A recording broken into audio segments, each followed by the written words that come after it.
नहमदुहु व नस्तईनुहु व नस्तगफिरुहु व नु'मिनु बिहि व नतवक्कलु अलैहि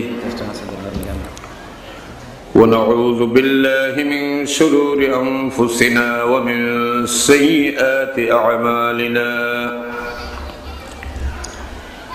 मन यहदिहिल्लाहु फला मुदिल्ल लहु व मन युद्लिलहु फला हादिय लहु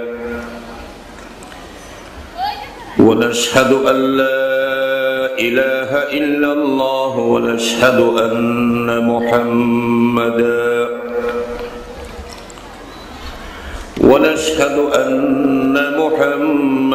عبده ورسوله الذي أرسله بالحق بشيرا ونذيرا وداعيا إلى الله بإذنه وسراجا منيرا فقد قال الله تعالى في كتاب المجيد والفرقان الحميد أعوذ بالله من الشيطان الرجيم بسم الله الرحمن الرحيم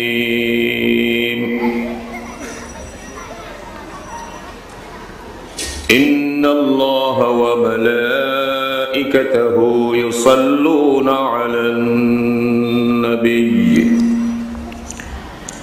يا أيها الذين آمنوا صلوا عليه وسلموا تسليما صلى الله على سيدنا ومولانا محمد وعلى آله وأصحابه وسلم صلى الله على سيدنا ومولانا محمد وعلى آله وأصحابه وسلم صلى الله على سيدنا ومولانا محمد وعلى آله وأصحابه وسلم بلغ العلا بكماله كشف الدجى بجماله حسنت جميع خصاله صلوا عليه وآله आए दुनिया में बहुत पाके मुकर्रम बनकर कोई आया ना मगर रहमते आलम बनकर बलगल उला बिकमालिही कशफत दुजा बिजमालिही हसनत जमीअ खिसालिही सल्लु अलैहि व आलिही। আজকের এই পবিত্র তাফসিরুল কোরআন মাহফিলের সম্মানিত সভাপতি কানাইঘাটের প্রবীণ আলেমে দ্বীন অসংখ্য উলামা ফুজালার উস্তাদ হযরত মাওলানা হুদ সাহেব দামাত বরকাতুহুল আলিয়া, দীগর উলামা হযরত, মুরব্বিয়ানে কেরাম, সুধীবৃন্দ, উপস্থিত সর্বস্তরের আমার প্রিয় দিনদার ইমানদার ভাইসব, পর্দানিশীন মা ও বোনেরা, আসসালামু আলাইকুম ওয়া রাহমাতুল্লাহ। ওয়া আলাইকুম আসসালাম ওয়া রাহমাতুল্লাহ তাআলা। আমি শুরুতেই মহান আল্লাহ সুবহানাহু ওয়া তাআলার দরবারে আলিশানে লাখো কোটি শুকরিয়া আদায় করছি যে আল্লাহ রাব্বুল আলামিন আমাদেরকে সৃষ্টির সেরা ইনসান জাতির ভেতরে পয়দা করেছেন।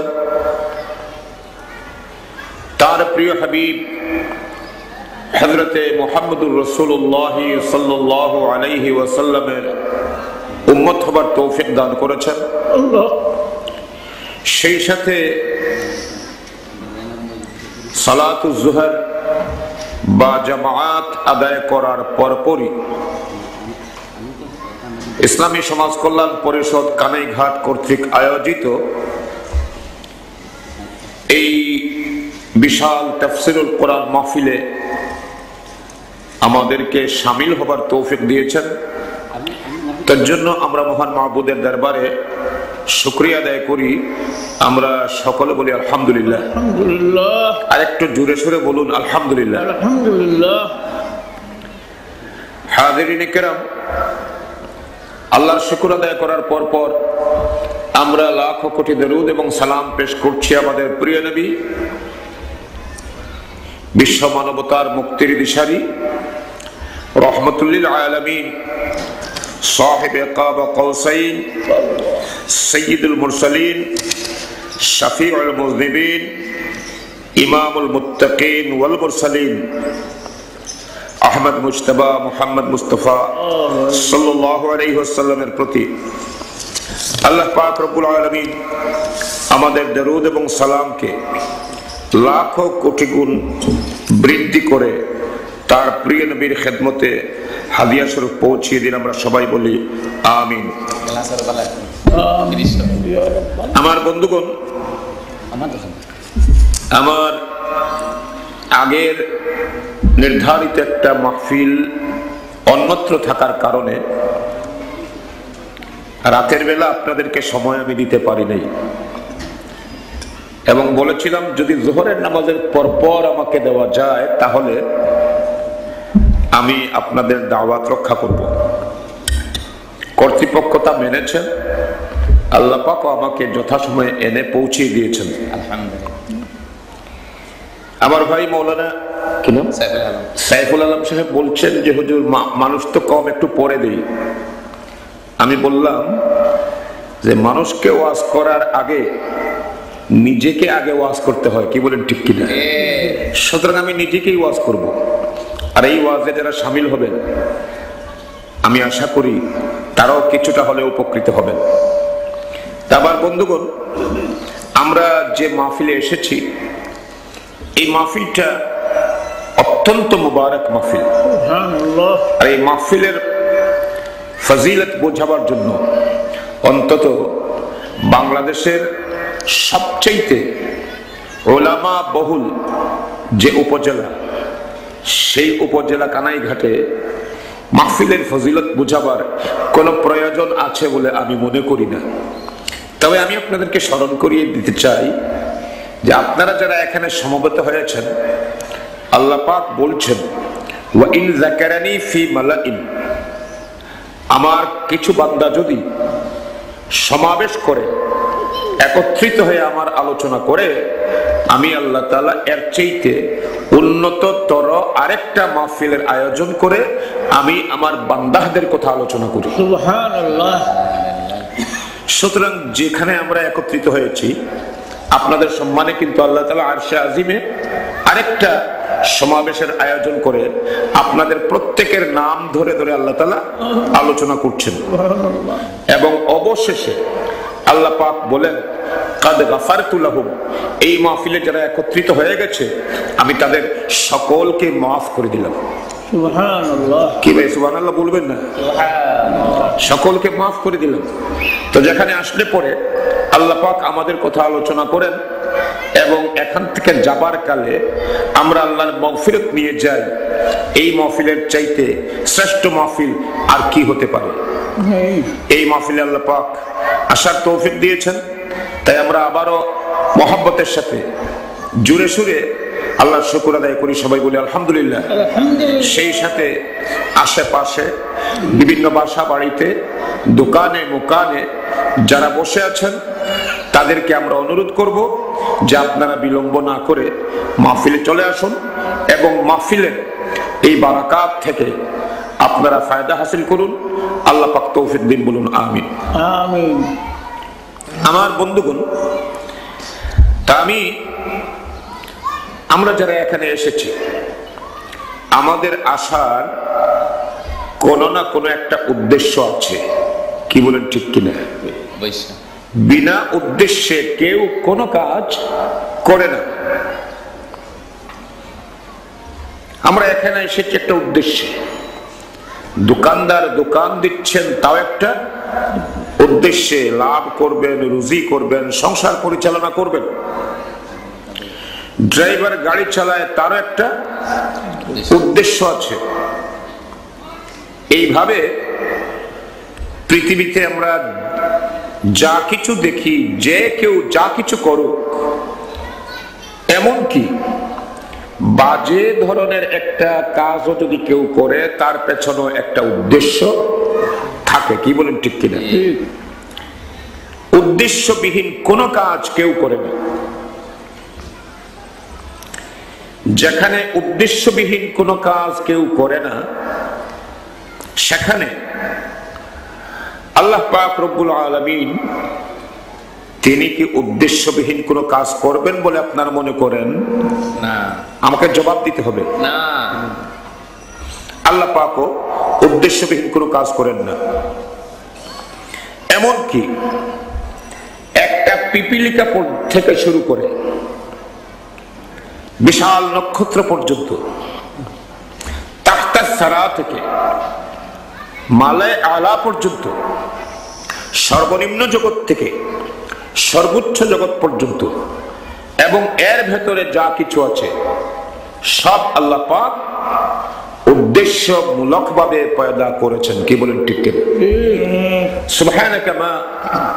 সুবহানাকা মা খালাকতা হাযা বাতিলা। আল্লাহ পাক রব্বুল আলামিন বাতিল বা বিনা কারণে কিছুই পয়দা করেন নাই। হে আল্লাহ, তুমি পবিত্র। রব্বানা মা খালাকতা হাযা বাতিলা।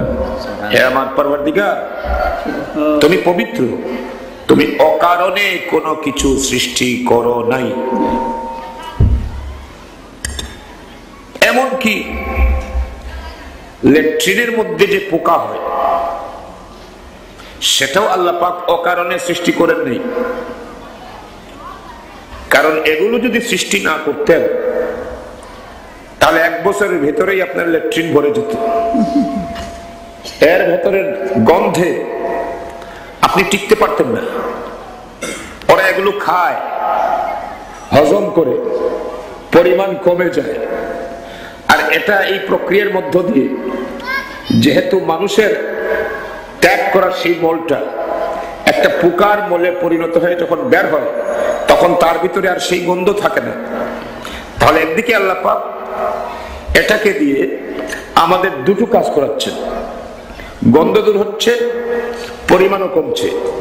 তাহলে কোন জিনিসটা আল্লাহ পাক বিনা উদ্দেশ্যে তৈরি করেছেন? আমরা সবাই জানি যে আল্লাহ পাক রব্বুল আলামিন ইন্নাল্লাহা খালাকাল খালকা, সবকিছু আল্লাহ পাক তৈরি করেছেন এবং এই সব কিছুর ভেতরে শ্রেষ্ঠ মর্যাদা দিয়েছেন মানুষকে। জোরে বলেন সুবহানাল্লাহ। ওয়ালাকাদ কাররামনা বনি আদম, নিঃসন্দেহে আমি বনি আদম তথা মানব জাতিকে কাররামনা, সবার উপরে সম্মান দিয়েছি। জোরে বলেন সুবহানাল্লাহ। অন্য একটা হাদিসে এসেছে, হাদিসে কুদসি, ইয়া ইবনে আদম খালাকতুকা লিনাফসি, হে আদম সন্তান, আমি তোকে আমার জন্য পয়দা করেছি। সুবহানাল্লাহ বলুন। সুবহানাল্লাহ। ওয়া খালাকতু কুল্লু শাইইন লাক, আর বাদ বাকি যা কিছু আছে সব তৈরি করেছি তোর জন্য। সুবহানাল্লাহ। সুবহানাল্লাহ। সুতরাং আল্লাহ পাক রব্বুল আলামিন এই মানুষকে সবার উপরে মর্যাদা দিয়েছেন এবং তিনি তার জন্যই, তার বিশেষ উদ্দেশ্য বাস্তবায়নের জন্যই আল্লাহ পাক রব্বুল আলামিন মানুষকে পয়দা করেছেন। আমার বন্ধুগণ, এখন আমরা যারা আছি পৃথিবীতে, এক সময় এই পৃথিবীতে ছিলাম না, আজকে আছি, আরেক সময় যখন আসবে তখন এই পৃথিবীতে আমরা কেউ থাকব থাকবো না।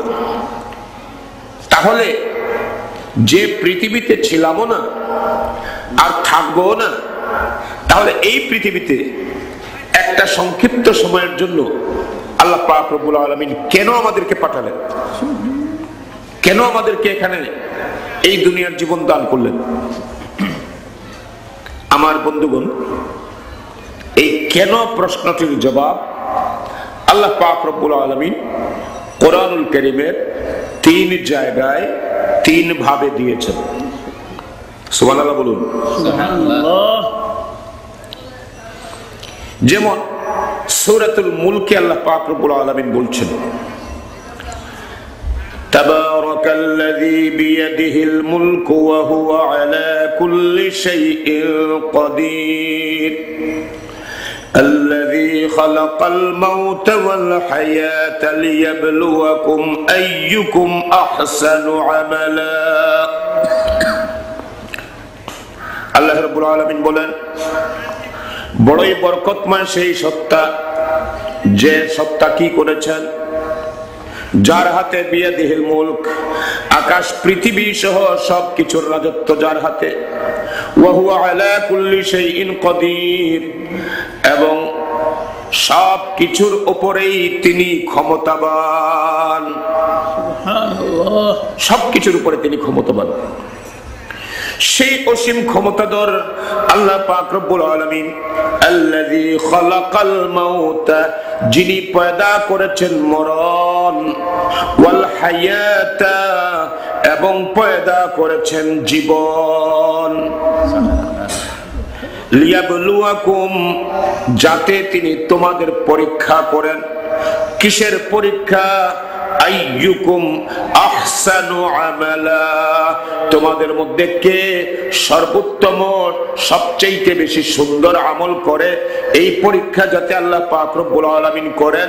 এই জন্য আল্লাহ রব্বুল আলামিন তোমাদেরকে এই মরণ দান করেছেন, জীবন দান করেছেন। এই আয়াতে সংক্ষিপ্ত একটা সংশ্লিষ্ট বিষয় আমাদের বোঝা দরকার। মানুষের জীবন আগে না মরণ আগে? কথা বলেন না ভাই। আমরা আগে বাঁচি না আগে মরি? তাহলে জীবন আগে না মরণ আগে? তা আল্লাহ কেন বললেন মরণের কথা আগে? আল্লাযী খালাকাল মাউতা ওয়াল হায়াতা, আমি যিনি কি করেছেন?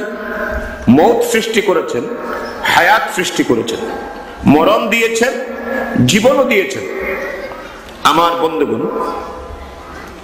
এই কথাটি বলার, মরণটিকে আগে নিয়ে আসার তাৎপর্য হচ্ছে যে আল্লাহ সুবহানাহু ওয়া তাআলা এই মানুষকে যে দুনিয়ার জীবন দিয়েছেন, এই দুনিয়ার জীবনের পরিসমাপ্তি ঘটে যাবে মরণের মধ্য দিয়ে।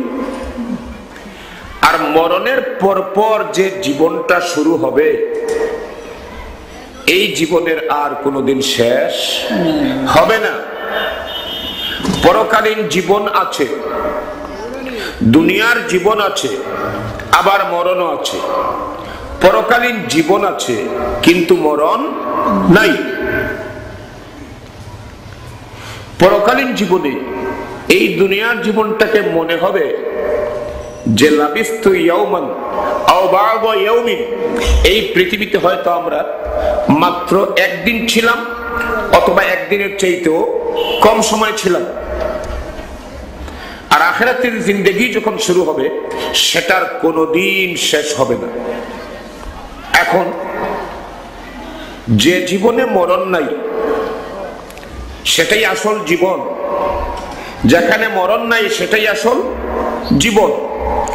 আর যে জীবনে মরণ আছে, এটা তো আসলে জীবনই না, মরণের মধ্য দিয়ে সেটার পরিসমাপ্তি ঘটে যায়।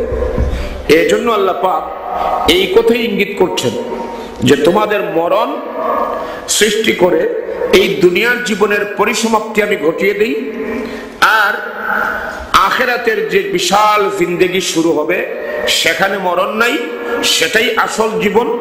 এই জন্য আল্লাহ পাক রব্বুল আলামিন আগে বলেছেন মরণের কথা, পরে বলেছেন জীবনের কথা, আল্লাযী খালাকাল মাউতা ওয়াল হায়াতা।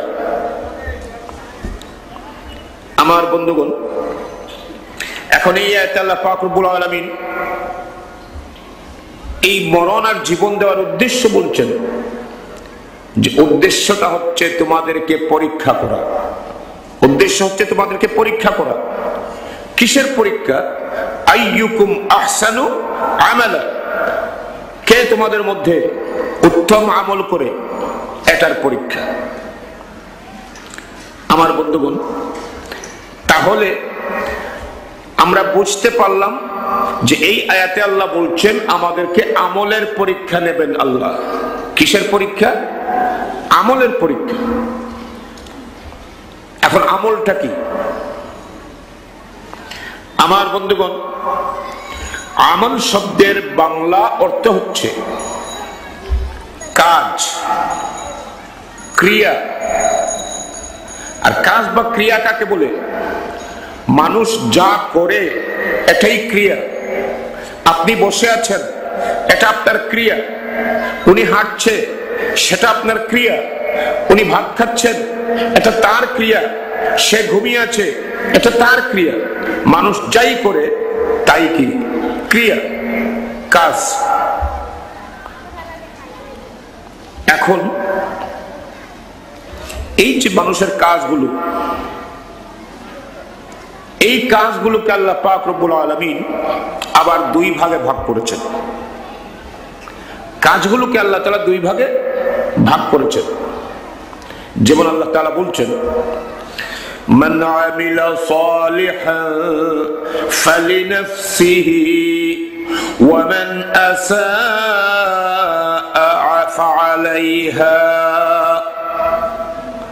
আল্লাহ রাব্বুল আলামিন বলেন, মান আমিলা সালিহান, যে ব্যক্তি সালেহ আমল করে, নেক আমল করে, ফালিনাফসিহি, এটা সে তার নিজের জন্যই করে। ওয়ামান আসাআ ফাআলাইহা, এবং যে ব্যক্তি মন্দ আমল করে, সু আমল করে, ফাআলাইহা, এটাও তার উপরে বর্তায়। তার মানে প্রত্যেকেই নিজ নিজ কর্মের জন্য দায়ী। ভালো কাজ যে করবে এটার প্রতিফল সেই পাবে, খারাপ কাজ যে করবে এটারও কুফল তার উপরেই বর্তাবে। লা তাজিরু ওয়াজিরাতুন বিজরা উখরা। আল্লাহ পাক রব্বুল আলামিন বলেন, আল্লাহ পাক রব্বুল আলামিন বলেন যে একজনের বোঝা আল্লাহ তাআলা আরেকজনের উপরে চাপিয়ে দেন না। আপনার আমলের কারণে আমি দায়ী নই, আমার আমলের কারণে আপনি দায়ী নন। আমার বন্ধুগণ, তাহলে এই আয়াত দ্বারা বোঝা গেল যে আল্লাহ পাক আমলকে দুই ভাগে ভাগ করে দিয়েছেন। একটা হচ্ছে আমলে সালেহ, আর আরেকটা হচ্ছে আমলে সু। এখন আমলে সালেহ কাকে বলে? আমলে সালেহ কাকে বলে?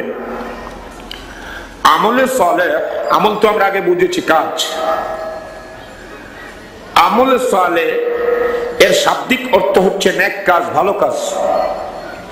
কিন্তু শরীয়তের পরিভাষায় তিনটা শর্ত একটা কাজের সাথে পূর্ণরূপে পাওয়া না গেলে সেটা আমলে সালেহ হিসাবে আল্লাহর কাছে বিবেচিত হয় না। সেই তিনটা কাজ কি? শর্ত কি? প্রথম শর্ত হচ্ছে যে আল্লাহর হুকুম অনুযায়ী, আল্লাহর বিধান অনুযায়ী সেই কাজটি করতে হবে। আমি যে কাজটি করব, আপনি যে কাজটি করবেন, এই কাজটি করার আগে আপনাকে চিন্তা করতে হবে এই কাজের ব্যাপারে আল্লাহ তাআলার বিধান কি। আপনি জেনে নিলেন যে আল্লাহর বিধান এই। যেমন নামাজ পড়া, এটা কার বিধান? আল্লাহর বিধান। যাকাত দেওয়া, এটা আল্লাহর বিধান। এইভাবে আমি যে কাজটি করব, আমি পথ চলবো, কিভাবে চলবো, এই ব্যাপারে আল্লাহর বিধান কি? আপনি জেনে নিলেন আল্লাহর বিধান, যে আল্লাহর বিধান এই। এবারে আপনার জন্য আরেকটা শর্ত, সেই শর্তটি হচ্ছে আমি যে আল্লাহর বিধানটি পালন করব, এই বিধানটি কিভাবে, কোন উপায়ে পালন করব, কোন পদ্ধতিতে পালন করব। আল্লাহর বিধানটা আমি মানব কিভাবে? এখানে আমাদেরকে আল্লাহ পাক রব্বুল আলামিন বলছেন, মান ইউতিউর রাসূল ফাকাদ আতা আল্লাহ, যে ব্যক্তি আল্লাহর রাসূলের অনুসরণ করবে যে কোনো কাজে, কথায় কাজে, সব কাজে, যে ব্যক্তি আল্লাহর রাসূলের অনুসরণ করবে, ফাকাদ আতা আল্লাহ, সে আল্লাহকে মানলো। জোরে বলেন সুবহানাল্লাহ। সুবহানাল্লাহ। সে আল্লাহর আনুগত্য করলো। এর মানে হচ্ছে যে ব্যক্তি রাসূলের অনুসরণ করলো না, সে আল্লাহকে মানলো না। আমার বন্ধুগণ, তাহলে যে কাজ আমি করব, প্রথম শর্তটা হচ্ছে আল্লাহর বিধান অনুযায়ী করব। দ্বিতীয় শর্তটা হচ্ছে এই কাজটি আল্লাহর বান্দা আখিরি জামানার নবী হযরত মুহাম্মদুর রাসূলুল্লাহ সাল্লাল্লাহু আলাইহি ওয়াসাল্লাম যেভাবে এই কাজটি করেছেন, যে পদ্ধতিতে এই কাজটি করেছেন, সেই পদ্ধতিতে আমি আমার কাজটি করব। একজন মানুষ দাঁড়ায় কয় পায়ের উপরে? কত পায়ের উপরে? 2 পায়ের উপরে। 2 পা থাকলে দাঁড়ানো যায়, এবং 2টা পা ভালো থাকতে হবে। তাহলে আপনার আমলটি দাঁড়িয়ে গেল এই 2টা জিনিসের উপরে ভিত্তি করে। একটা হচ্ছে আল্লাহর বিধান, আর আরেকটা হচ্ছে নবীর পদ্ধতি। আল্লাহর বিধান পাওয়া যায় কোথায়? কোরআনুল কারীমে। নবীর পদ্ধতি পাওয়া যায় কোথায়? সুন্নাহে। তাহলে এর অর্থটা দাঁড়াচ্ছে যে আমাদের প্রতিটা কাজ করতে গেলে প্রথম শর্তটা হচ্ছে আমরা করব আল্লাহর কোরআন মোতাবেক, আর দ্বিতীয় শর্ত হচ্ছে এই কাজটি করব নবী করিম সাল্লাল্লাহু আলাইহি ওয়াসাল্লামের তরিকা মোতাবেক। বাস, আপনার কাজটি দাঁড়িয়ে গেছে, আপনার আমলটি দাঁড়িয়ে গেছে। কিন্তু আমার বন্ধুগণ, আমলে প্রাণ থাকতে হবে। বিভিন্ন জায়গাতে আমরা ফসল ফলাই, ওই যে নদীর পাড়ে কানাইঘাট বাজারের পার্শ্বে ফসল আছে, এই ফসলগুলোতে যাতে কোনো পাখি এসে না বসে, পাখি এসে না খায়, এই জন্য লোকেরা মানুষের মতো করে নকল মানুষ বানিয়ে একে শার্ট, পাঞ্জাবি ইত্যাদি পরাইয়া দাঁড় করায়। কি বলেন? দূরে থেকে পাখিরা মনে করে মানুষ দাঁড়িয়ে আছে, এই ভয়ে তারা কাছে আসে না। কিন্তু আসলে কি তার প্রাণ আছে? কথা বলেন না। ওই পাখি বুঝতে পারছে না যে এর মধ্যে প্রাণ আছে কিনা, যে প্রাণ নাই। কিন্তু আমরা বুঝতে পারি যে এর ভেতরে প্রাণ নাই, যে কারণে এটা একটা প্রাণী হিসাবে আমাদের কারো কাছে গ্রহণযোগ্য নয়। আমার বন্ধুগণ, প্রাণ আসলে পরে, প্রাণ থাকলে পরে এটাই হয় প্রাণী। তাহলে মানুষ একজন দাঁড়িয়ে আছে, দূরে থেকে বোঝা গেল, কিন্তু তার ভিতরে প্রাণ নাই, এটা মানুষ না। কিংবা তার প্রাণ চলে গেল থাকলেও, তাহলে সে মৃতদেহ, ডেড বডি। সুলাইমান আলাইহিস সালাম বাইতুল মুকাদ্দাস মসজিদ নির্মাণ করার সময় তিনি দাঁড়িয়ে আছেন, তার নির্দেশে জিনেরা কাজ করছে। এর ভেতরে তার মরণ হয়ে গেছে, লাঠিতে ঠেস দেওয়া অবস্থায়। এই অবস্থায় আল্লাহ পাক তাকে দাঁড় করে রেখেছেন। জিনেরা মনে করেছে উনি জীবন্ত, তাই ভয়ে কাজ তারা ছেড়ে দেয়নি, কাজ করেই যাচ্ছে। কিন্তু লাঠিটা যখন উই পোকা খেয়ে ফেললো বা অন্য কোনো পোকা খেয়ে ফেললো, আর লাঠি হঠাৎ কাজ শেষ হয়ে গেল, লাঠিটাও ভেঙে গেল, তিনিও পড়ে গেলেন। আমার বন্ধুগণ, তাহলে প্রাণ থাকতে হবে। ঠিক অনুরূপ ভাবে আমাদের আমলেরও একটা প্রাণ আছে। সেই প্রাণ যদি আমরা এর ভেতরে প্রবেশ করাতে না পারি, তাহলে কিন্তু এই আমলকে আল্লাহ পাক কবুল করবেন না। মৌলভী সাহেব 10 জন ডেকে যদি আপনি খতম পড়িয়ে দিয়ে মোরা গরুদের নেবেন নাকি? কথা বলেন না, প্রাণ নাই। তাহলে প্রাণহীন আমল যদি আল্লাহকে আপনি উপহার দেন, আল্লাহ পাক এটা নেবেন না, এটা গ্রহণ করবেন না। আমলের সেই প্রাণটি কি? আমলের সেই প্রাণটা হচ্ছে ইখলাস। আমলের সেই প্রাণটা হচ্ছে ইখলাস। ইখলাস মানে কি? যে কোনো কাজকে কেবল আল্লাহর জন্য, আল্লাহর উদ্দেশ্যে খালিস করে নেয়ার নাম হচ্ছে ইখলাস। যেখানে আর কারো কোন রকমের অংশীদারিত্ব থাকবে না। এই কাজটা কেবলমাত্র আল্লাহ তাআলার জন্যই নিবেদিত হবে। কোরআনুল কারীমে এসেছে, আল্লাহ পাক রব্বুল আলামিন বলছেন যে হে নবী, আপনি বলে দিন, কুল ইন্না সালাতি ওয়া নুসুকি ওয়া মাহইয়ায়া ওয়া মামাতি লিল্লাহি রাব্বিল আলামিন। তুমি বলো, ইন্না সালাতি আমার নামাজ, ওয়া নুসুকি আমার কুরবানি, ওয়া মাহইয়ায়া আমার জিন্দেগি, ওয়া মামাতি আমার মরণ, লিল্লাহি রাব্বিল আলামিন সবকিছুই মহান আল্লাহ রাব্বুল আলামিনের জন্য নিবেদিত, আর কারো জন্য না। আমার জীবন মরণ, আমার নামাজ, আমার কুরবানি, আমার সব কাজ আল্লাহর জন্য নিবেদিত। এই আল্লাহর জন্য নিবেদন করা, কেবল আল্লাহর জন্য নিবেদন করা, কেবল আল্লাহর জন্য খালিস করা, এটাকেই আরবিতে বলা হয় কি? ইখলাস। আল্লাহর জন্য যে কাজ করা হয়। আমার বন্ধুগণ, একটা হাদিসে এসেছে, আল্লাহ রাসূল বলছেন, মান আহাব্বা লিল্লাহি ওয়া আবগাদা লিল্লাহি ওয়া আতা লিল্লাহি ওয়া মানআ লিল্লাহি ফাকাদ ইসতাকমালাল ঈমান। আল্লাহ পাক, আল্লাহর নবী বলেন, যে ব্যক্তি ভালোবাসে কাউকে আল্লাহর জন্য, কারো সঙ্গে শত্রুতা পোষণ করে তাও আল্লাহর জন্য, কাউকে কিছু দেয় তাও আল্লাহর জন্য, কাউকে কিছু দিতে বিরত থাকে তাও আল্লাহর জন্য, অর্থাৎ যে তার প্রতিটা কাজকে আল্লাহর জন্য করে নিয়েছে, ফাকাদ ইসতাকমালাল ঈমান, সে তার ঈমানকে কামিল বানিয়ে নিতে পেরেছে। তাহলে আমাদের প্রতিটা কাজ হবে আল্লাহর জন্য। এই আল্লাহর জন্য প্রতিটা কাজ, এটার নাম ইখলাস। এখানে বসে আছেন কার জন্য? কথা বলেন না, আল্লাহর জন্য। এই মাহফিলের তো শেষের দিকে আমার মনে হয় কোনো সিন্নি টিন্নি নাই, না আছে? হ্যাঁ, জানি না।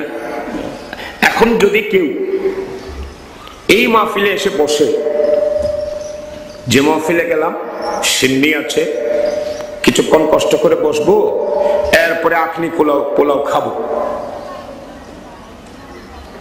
সে মাহফিল শেষে যদি আখনি পোলাও থাকে তাহলে পাবে, কারণ কেউ তাকে ফেরত দেবে না, কিন্তু সওয়াব পাবে। কথা বলেন, নেকি পাবে? পাবে না। আপনার মতোই সে বসে আছে, কিন্তু নেকি সে পাবে না, কারণ এই কাজটি সে করেছে আল্লাহর জন্য না। কার জন্য? সিন্নির জন্য। পক্ষান্তরে যে ব্যক্তি এই মাহফিলে এসে শামিল হবে আল্লাহর জন্য, আল্লাহকে খুশি করার জন্য, সে ওই লোকটার মতোই কষ্ট করবে, তত সময় বসবে, এরপরে যখন সিন্নি বিতরণ করা হবে তখন সেও পাবে কিনা? পাবে। তাহলে এই লোকটা আল্লাহর জন্য কাজটি করার কারণে দুইটা জিনিসই পেয়ে যাচ্ছে, নেকিও পেয়ে যাচ্ছে, আবার সিন্নিও পেয়ে যাচ্ছে। আর ওই লোকটা সিন্নির জন্য বসার কারণে শুধু সিন্নিই পাচ্ছে, কিন্তু নেকি পাচ্ছে না। প্রথম লোকটার বসা আল্লাহর জন্য, এর জন্য সে দুইটাই পাচ্ছে। আমার বন্ধুগণ, এইভাবে যদি আমরা আমাদের প্রতিটা কাজ আল্লাহর জন্য করতে পারি, তবেই আমাদের সেই কাজটি দাঁড়াবে, আল্লাহর কাছে মকবুল হবে। তাহলে যে কোনো আমল বিশুদ্ধ হওয়ার জন্য, যে কোনো আমল আল্লাহ তাআলার কাছে গ্রহণযোগ্য হওয়ার জন্য কয়টা শর্ত? তিনটা শর্ত।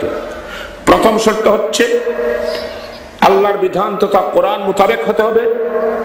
দ্বিতীয় শর্ত আল্লাহর নবীর তরিকা মোতাবেক বা সুন্নাহ মোতাবেক হতে হবে।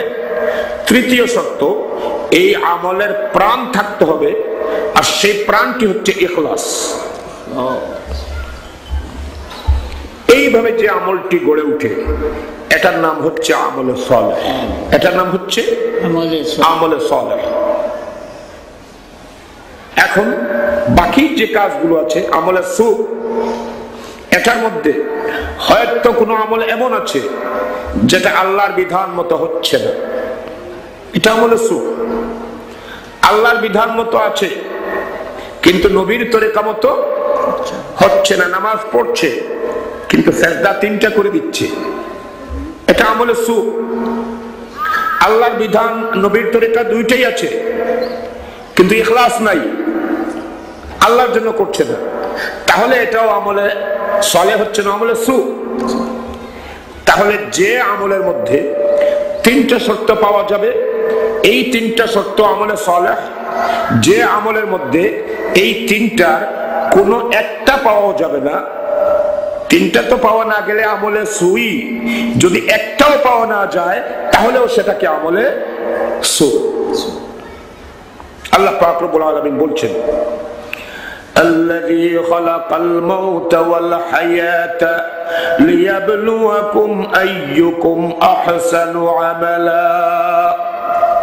আল্লাহ রব্বুল আলামিন তোমাদেরকে জীবন দান করেছেন, জীবন সৃষ্টি করেছেন, মরণ সৃষ্টি করেছেন এবং জীবন সৃষ্টি করেছেন এজন্য যাতে তিনি তোমাদের পরীক্ষা করেন। কিসের পরীক্ষা? তোমাদের মধ্যে কে সুন্দর আমল করে, ভালো আমল করে। সুবহানাল্লাহ বলুন। এখন তাহলে মানুষ তার জীবনে যাই করে সেটার নাম আমল। এখন মানুষ কি করবে? এই যে যাই করে কি করবে? আমার বন্ধুগণ, মানুষকে আল্লাহ পাক রব্বুল আলামিন এই দুনিয়াতে দেয়ার পেছনে আল্লাহ পাকের যে উদ্দেশ্য, এই উদ্দেশ্যগুলোর ভিতরে একটা উদ্দেশ্য আমরা জানি যে আল্লাহ পাক বলছেন, আল্লাহ রাব্বুল আলামিন বলেন, ওয়ামা খালাকাতুল জিন্না ওয়াল ইনসা ইল্লা লিয়াবুদুন। আল্লাহ পাক বলেন, আমি মানব এবং দানবকে, ইনসান এবং জিনকে আমার ইবাদতের জন্য পয়দা করেছি, আমার ইবাদতের জন্য পয়দা করেছি। মানুষকে পয়দা করার পেছনে তিনটা উদ্দেশ্য আছে আল্লাহ তাআলা, আমি বলেছিলাম। এখন দ্বিতীয়টা আলোচনা করছি। ইবাদতের জন্য পয়দা করেছে। আমার বন্ধুগণ, এখন ইবাদত কি? আমরা তো মনে করি নামাজ, রোজা, তাসবিহ, তাহলিল ইত্যাদি ইবাদত, কিন্তু আসলে তা না। নামাজ, রোজা এগুলো ইবাদতের এক একটা অংশ। পূর্ণাঙ্গ অর্থে শুধু নামাজ আর শুধু রোজা ইত্যাদি যে কেবল ইবাদত তা না। ইবাদত কি? এগুলো তো হচ্ছে যেগুলো আমরা করলাম, এগুলো কাজ। নামাজ একটা কাজ, আমল। রোজা একটা আমল, তাসবিহ তাহলিল একটা আমল। ইবাদত কি? আমল আর ইবাদতের ভিতরে কিছু ব্যবধান আছে। আমলগুলো ইবাদতের ভেতরের জিনিস, বাইরের না। কিন্তু ইবাদতটা আমলের ভেতরের জিনিস নয়। একজন যাকাত দিল, এই যাকাতের ভিতরে কি সব ইবাদত এসে গেল? না, কিন্তু যাকাতটাও একটা ইবাদতের অংশ। এই হিসাবে নামাজ, রোজা ইত্যাদি ইবাদতের ভেতরের জিনিস। ইবাদত কোনো আমলের ভেতরের জিনিস নয়। তাহলে ইবাদতটা কি? ইবাদত শব্দের অর্থ হচ্ছে দাসত্ব করা, গোলামি করা, বন্দেগি করা। ফার্সিতে বন্দেগি, সিলেটি ভাষায় দাসত্ব করা, ফার্সিতে বন্দেগি করা, সিলেটি ভাষায় গোলামি করা, আর বাংলা ভাষায় দাসত্ব করা। দাসত্ব যে করে আপনারা জানেন তাকে বলা হয় দাস। আবার এই দাসদের ভিতরে যাদেরকে কেউ কিনে নেয় তাকে বলা হয় কৃতদাস। ঠিক কিনা? আমার বন্ধুগণ, এবারে মানুষকে আল্লাহ পাক রব্বুল আলামিন পয়দা করেছেন দাসত্ব করার জন্য। মানুষ আল্লাহর দাসত্ব করবে, আর কেউ তত সময় পর্যন্ত কারো দাসত্ব করতে পারবে না, বা করলেও এটা যার দাসত্ব করবে তার কাছে গ্রহণযোগ্য হবে না, যত সময় পর্যন্ত সেই মালিক এই দাসটিকে পছন্দ না করেছেন এবং কিনে না নিয়েছেন। এই জন্য এই পৃথিবীর বুকে যত মানবী আছি আমরা সবাই কিন্তু আল্লাহ পাক রব্বুল আলামিনের বান্দি গোলামের হাটের এক একজন বান্দি আর গোলাম, দাস আর দাসী। বাজারে যেমন গরু ছাগলের হাট বসে এবং এগুলো বিক্রির জন্য এসেছে, বিক্রির জন্য এসেছে বলে আপনি যে কোনো একটাকে আপনার বলে নিয়ে আসতে পারবেন না। যত সময় পর্যন্ত ক্রেতা এবং বিক্রেতার মধ্যে একটা শর্তে তারা একমত না হয়েছে, সেই শর্তটা হচ্ছে জিনিসটা ঠিক করতে হবে, এইটা আমি কিনবো। 2 নম্বরে হচ্ছে এই জিনিসটার মূল্য নির্ধারণ করবে এমন মূল্য যে বিক্রেতা মূল্য বলবে, ক্রেতা যদি এই মূল্যের সাথে সন্তুষ্ট হয় অথবা আলোচনার মাধ্যমে যে মূল্য সন্তুষ্ট হবে, এই উভয়ের সম্মতিতে যে মূল্য নির্ধারণ হবে, এই নির্ধারিত মূল্যের বিনিময়ে তারপরে বিক্রি হবে। ঠিক কিনা? এর আগে বিক্রি হয়ে যাবে। বাজারে গিয়ে গরু একটা নিয়ে রওনা দিলেন, এটা কি বলে আমি কিনে নিছি, চুর বলে তারা লোকেরা আপনার কিলাতে শুরু করবে। পৃথিবী গড়া অসংখ্য মানুষ, এই অসংখ্য মানুষগুলো আল্লাহ পাকের বান্দি গোলামের হাটের এক একটা বান্দি আর গোলাম, কিন্তু আল্লাহ পাকের কাছে সবাই পছন্দনীয় হয় নাই। বাজারে গেলে একটা গরু কিনতে গেলে আপনার যেভাবে পছন্দ অপছন্দের ব্যাপার আছে, আল্লাহ পাকেরও পছন্দ অপছন্দের ব্যাপার আছে। আমার বন্ধুগণ, আল্লাহ পাক রব্বুল আলামিন এই বান্দি গোলামের হাটের বান্দি গোলামদের মধ্য থেকে কার অন্তরটা কত ভালো আল্লাহ পাক রব্বুল আলামিন সেই দিকেই প্রথমে দৃষ্টি দেন। ইন্নাল্লাহ লা ইয়ানজুরু ইলা সুওয়ারিকুম ওয়া আমওয়ালিকুম, নিঃসন্দেহে আল্লাহ তাআলা তোমাদের চেহারা সুরতের দিকে তাকান না, কে সুন্দর আর কে অসুন্দর, কে কৃষ্ণাঙ্গ আর কে শ্বেতাঙ্গ, কে বাংলাদেশি আর কে আমেরিকান। আল্লাহ পাক এদিকে তাকান না।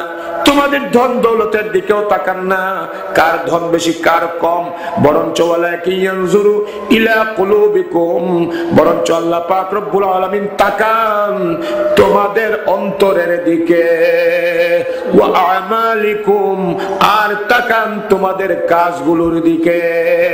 সুতরাং যার অন্তর যত ভালো, যে ভালো মনে কাজ করে, আল্লাহ পাক রব্বুল আলামিন এই পৃথিবীর অসংখ্য মানুষদের ভেতরে তাদেরকে আল্লাহ তাআলা মনোনীত করেন তা কিনবার জন্য। জোরে বলেন সুবহানাল্লাহ।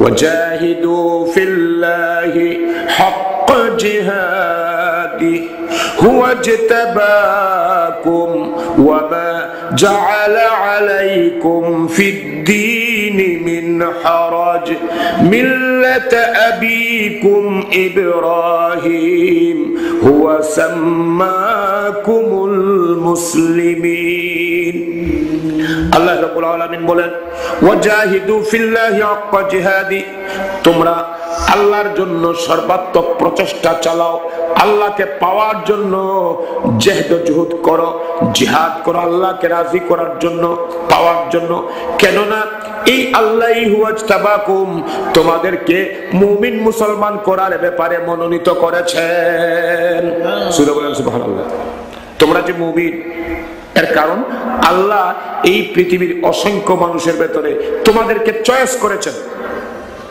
চয়েস করার ফলেই তোমরা কি করেছো ঈমান এনেছো আর ঈমান আনার কারণে এমন একটা জাতির অন্তর্গত হয়ে গেছো যে জাতির নাম মুসলমান আর এই জাতির পিতা ইব্রাহিম আলাইহিস সালাম আর তিনি তোমাদের নামকরণ করেছেন মুসলমান অবশ্য মুফাসসিরিনদের মধ্যে এই হুয়া জমিরের মার্জা কোন দিকে তা নিয়ে মতভেদ আছে কেউ বলেছেন হুয়া মানে ইব্রাহিম আলাইহিস সালাম কেউ বলেছেন হুয়া মানে হুয়াল্লাহ আল্লাহ তো সেদিকে আমি যাচ্ছি না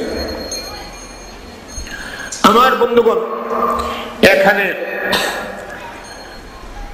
আমরা জানতে পারলাম যে আমরা যে মুমিন হয়েছি এমনি এমনি না আল্লাহ তাআলা মেহেরবানি করে আমাদের অন্তঃকরণ আর আমাদের কাজের দিকে তাকিয়ে আল্লাহ আমাদেরকে পছন্দ করেছেন সুবহানাল্লাহ বলবেন না আপনি আল্লাহর পছন্দ হয়ে গেছেন এরপরে সুবহানাল্লাহ বলবেন না জোরে বলুন সুবহানাল্লাহ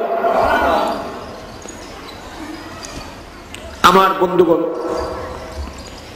আল্লাহ পাক আমাদেরকে পছন্দ করেছেন পছন্দ করার কারণে দৌলতে ঈমান আমাদেরকে নসিব করিয়েছেন তাই আমরা মুসলমান হয়েছি আর মুসলমান হতে গিয়ে আমরা ঈমান এনেছি ঈমান আনার পরই আমাদের অবস্থাটা কি হয়ে গেছে ইন্নাল্লাহা ইশতারা মিনাল মুমিনিনা আনফুসাহুম ওয়া আমওয়ালাহুম বিআন্না লাহুমুল জান্নাহ আল্লাহ রাব্বুল আলামিন বলেন নিঃসন্দেহে আল্লাহ রাব্বুল আলামিন ঈমানদারদের জান এবং মালকে কিনে নিয়েছেন সুবহানাল্লাহ বলুন আর এই জানমালের মূল্য নির্ধারণ করেছেন বেহেশত সুবহানাল্লাহ আমাদের জানমাল কিনে নিয়েছেন কোন দিন যেদিন আমরা পড়েছি লা ইলাহা ইল্লাল্লাহু মুহাম্মাদুর রাসূলুল্লাহ এখন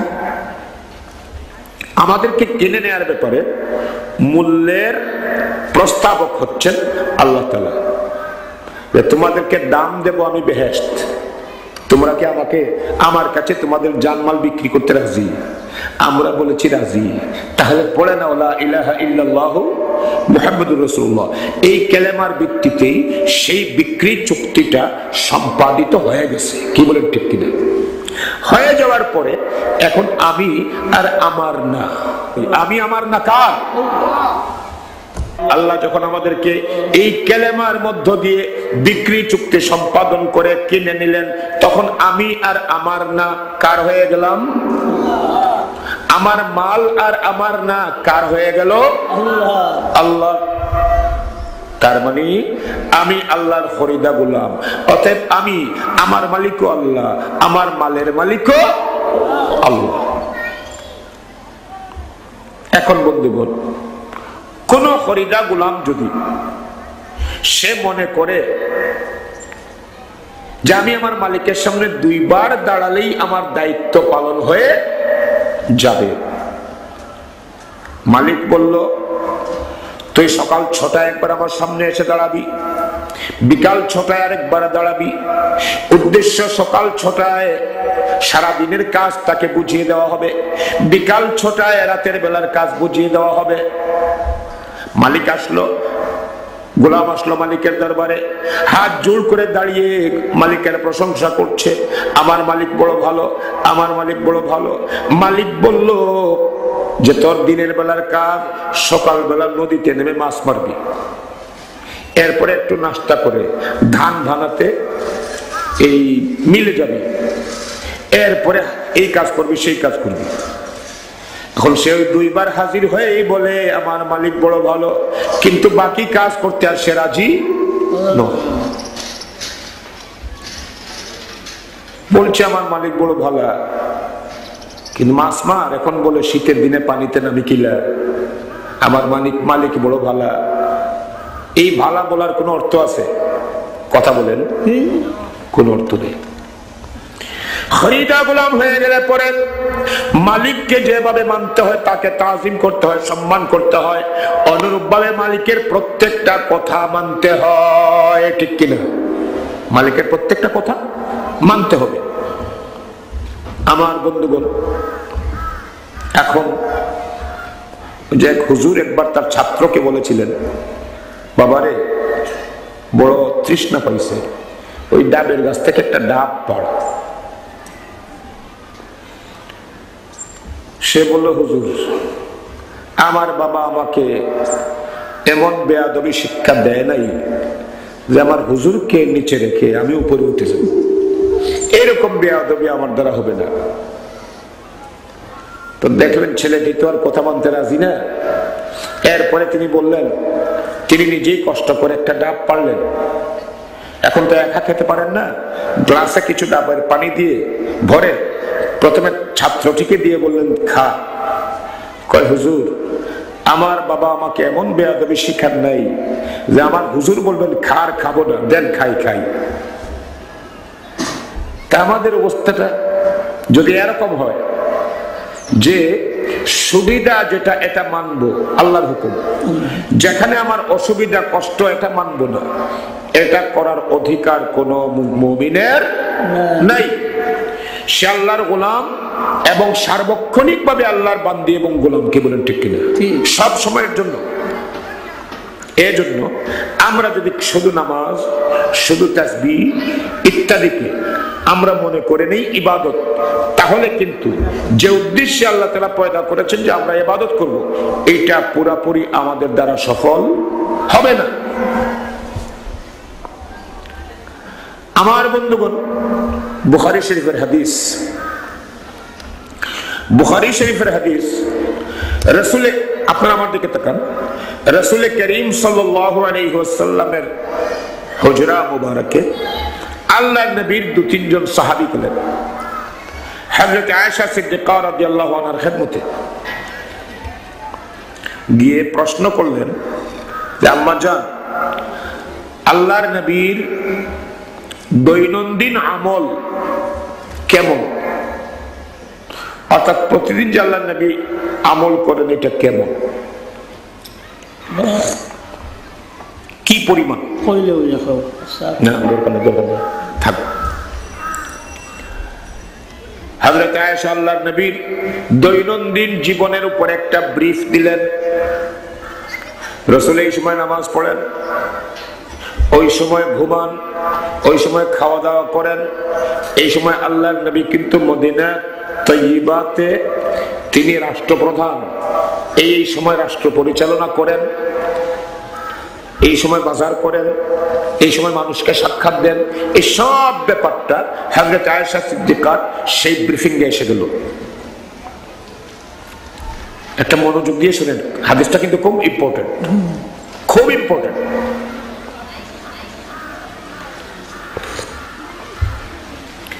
এইসব বর্ণনা শোনার পরে ওই হাদিসে বলা হয়েছে কান্নাহুম তাকাল্লুহা, কান্নাহুম তাকাল্লুহা, তারা যেটা জানতে চেয়েছিলেন আল্লাহর নবীর দৈনন্দিন আমল কেমন, কান্নাহুম তাকাল্লুহা, তাদের কাছে মনে হলো কলিল মানে কম। সুবহানাল্লাহ, কথাটা বুঝবেন, তাদের কাছে মনে হলো কম। এখন একজন বললেন, শোনো, অবশ্যই এটা আমি একেবারে শাব্দিক তর্জমা করলাম, কোন কোন মুহাদ্দিস এই ব্যাখ্যা দিয়েছেন যে তাদের কাছে কম মনে হলো, মানে নবীর আমলের তুলনায় তাদের কাছে তাদের আমলটা কম মনে হলো, এইটাও বলেছেন। কিন্তু শাব্দিক অর্থটা বলছে যে এই বর্ণনা শোনার পরে তাদের কাছে যেটা তারা জানতে ছিলেন সেটা কম মনে হলো।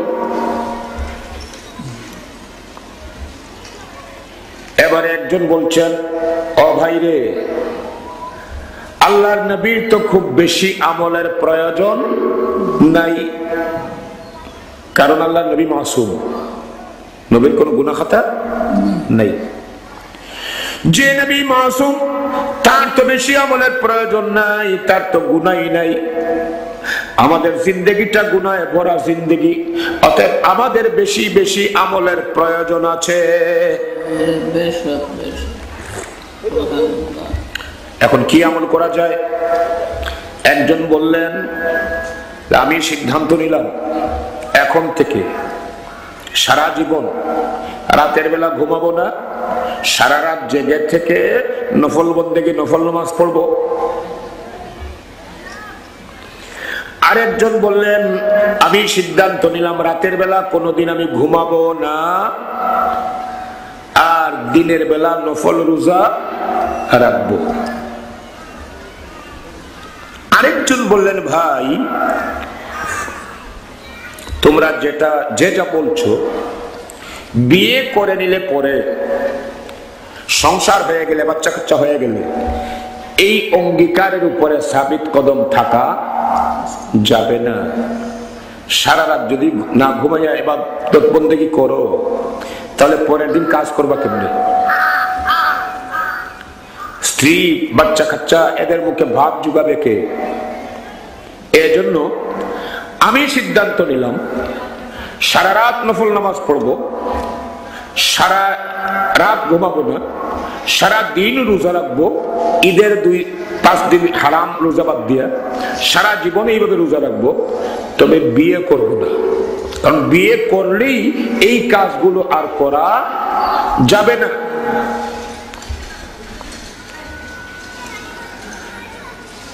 তারা যখন এই সিদ্ধান্ত নিলেন, বুখারী শরীফে এসেছে, এই সময় আল্লাহর রাসূল মসজিদে নববীতে বসা ছিলেন। এক বর্ণনায় এসেছে আল্লাহর নবী নিজে শুনতে পেরেছেন এই কথাগুলো, আর এক বর্ণনায় এসেছে যে জিবরিল আমিন এসে আল্লাহর নবীকে এই বিষয়টা জানিয়ে দিয়েছেন। এসে বলছেন, ইয়া রাসূলুল্লাহ, ইয়া হাবিবাল্লাহ, আপনি মসজিদে এখানে বসা, আর আপনার হুজরাতে আপনার 3 জন উম্মত এই সিদ্ধান্ত নিয়ে ওরা বিপদগামী হয়ে যাচ্ছে, এদেরকে সুপথে নিয়ে আসেন। আমার বন্ধুগণ, ইবাদত করা, গোলামি করা, এটা সার্বক্ষণিক ভাবে আমাদের করতে হবে, সব সময় করতে হবে। আল্লাহর রাসূল এই সমস্ত কথা শুনে এরপরে কি বললেন? আল্লাহর নবী চলে আসলেন তার হুজরা মোবারকে, এসে পেলেন ওই 3 জন সাহাবী বসাই আছেন। বললেন, ও সাহাবীরা, আমি কি তোমাদের মধ্যে সবচেয়ে বেশি পরহেজগার, আল্লাহকে ভয়কারী নই? ইয়া রাসূলুল্লাহ, হ্যাঁ হ্যাঁ, আপনি সবচেয়ে বেশি ভয়কারী। এরপরে আল্লাহর নবী বললেন, তাহলে শোনো, আমি রাতের বেলা নামাজও পড়ি, এখানে ফরজ শুধু না, নফলও তাহাজ্জুদ আমি পড়ি। রাতের বেলা আমি নামাজও পড়ি, আবার রাতের বেলা ঘুমাইও। রাত্রের 1 অংশ নামাজ পড়ি, 1 অংশ ঘুমাই। আমি দিনের বেলা রোজা রাখি, মাঝে মধ্যে ছাড়িও। আল্লাহ রাসূল মাঝে মধ্যে রোজা ছাড়তেন। এটা কোন রোজা? রমজান শরীফে? না না, এটা নফল রোজা। আর নফল রোজা মুসলসল রাখার ব্যাপারে, অর্থাৎ রেগুলার কন্টিনিউয়াসলি রাখার ব্যাপারে আল্লাহর নবী আমাদেরকে নিষেধ করেছেন। আল্লাহ রাসূল বলেছেন যে তোমরা ধারাবাহিকভাবে নফলের পরে নফল, নফলের পরে নফল, নফলের পরে নফল, এইভাবে লম্বা রোজা রেখো না। আমি রাখি মাঝে মধ্যে লম্বা করে, কারণ আছে, কারণ আল্লাহ পাক রব্বুল আলামিন ইউতঈমনি ওয়া ইসকিনি, আল্লাহ পাক আমারে খাওয়ান এবং আমাকে পান করান। জোরে বলেন সুবহানাল্লাহ। তোমরা দেখো আমি রোজা, মাঝে মধ্যে আমাকে আল্লাহ খাওয়ান, আল্লাহ পান করান, এটা তো তোমরা দেখো না। এজন্য তোমরা মনে করো না যে আমি কন্টিনিউয়াসলি রোজা রাখি। সুতরাং তোমরাও কন্টিনিউয়াসলি নফল রোজা রাখবে না। তো রাসূলুল্লাহ বলছেন কন্টিনিউয়াসলি নফল রোজা রাখবে না। আর আমরা কেউ যদি দেখি যে সব সময় বছর রোজা রাখে 5 দিন ছাড়া, মনে করে জব্বর অলি হয়ে গেছে। কি বলেন ঠিক কিনা? অবস্থাটা বিপরীত। আল্লাহর নবী বললেন আমি দিনের বেলা রোজা রাখি, নফল রোজা মাঝে মধ্যে ছাড়ি। আমি বিয়ে শাদী করেছি, ঘর সংসার করেছি, অর্থাৎ বিয়ে শাদী করেছি, আর এটাই আমার সুন্নাত, এটাই আমার সুন্নাত। তার মানে কি?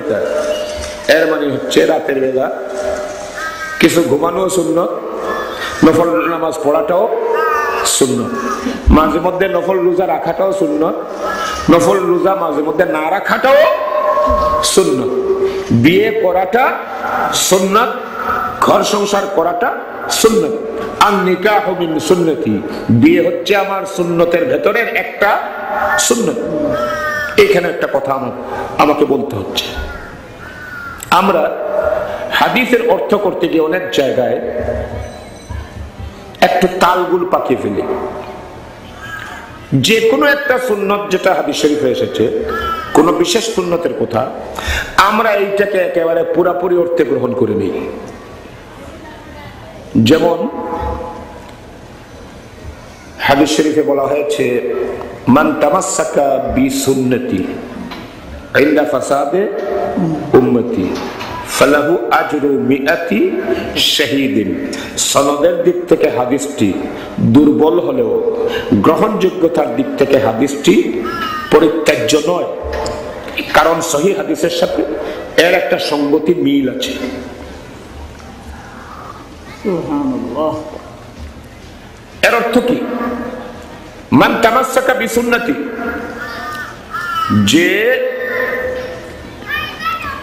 শক্ত করে ধরেছে, বিসুন্নতি আমার সুন্নতের সাথে, মানে আমার সুন্নতকে শক্ত করে ধরেছে, ইনদা ফাসাদে উম্মতি, আমার উম্মতের ফাসাদের সময়, ফালাহু আজরু মিআতি শাহীদিন, আল্লাহ পাক তাকে 100 শহীদের মর্যাদা বা সওয়াব দান করবেন। সুবহানাল্লাহ। এখন এইটাকে আমরা এখানে কিন্তু পুরা সুন্নতের কথা বলা হচ্ছে, আর আমরা এটাকে বিশেষ একটা সুন্নতের সাথে সম্পৃক্ত করে বলতেছি কদু খাওয়া সুন্নত, অতএব যে কদু খায় 100 শহীদের সওয়াব পায়। মিষ্টি খাওয়া সুন্নত, যে মিষ্টি খায় 100 শহীদের সওয়াব পায়। এইভাবে আমরা এটাকে একেবারে মানে ছোট থেকে ছোট একটা আমলের সাথে এনে সম্পৃক্ত করে ফেলছি। আর এই কারণে আসল কাজ থেকে আমরা অনেকে দূরে থেকে যাচ্ছি। শহীদ কাকে বলে? মান ইউকতালু ফি সাবিলিল্লাহ, যারা আল্লাহর পথে নিহত হয় তারা কি? শহীদ। সে মারা গেল, নিহত হলো, তার হাত গেল, পা গেল, চোখ গেল, এরকম হয় না? তার নাম শহীদ, এবং প্রাণ দিল, এবং প্রাণ দিল। আমার বন্ধুগণ, এখন এই শহীদ যখন তার জীবন দেয়, তার বাহ্যিক কষ্টগুলো যে আমাদের সামনে আসে, কি পরিমাণ কষ্ট। একজন লোকের হাত যদি কাটে কি পরিমাণ কষ্ট, পা যদি কাটে কি পরিমাণ কষ্ট, একটা চোখ যদি উপড়ে ফেলা হয় কি পরিমাণ কষ্ট। এই পরিমাণ কষ্ট লাভ করলো একজন, এরপরে জীবন দিল, এরপরে প্রাণটা গেল। এইভাবে এই ধরনের কষ্ট করলো 100 জন শহীদ, আর আপনি একটা রসগোল্লা খাইয়া এই সমান সওয়াব পাবেন। এটা কি যুক্তিসঙ্গত? কথা বলেন, যুক্তিসঙ্গত না।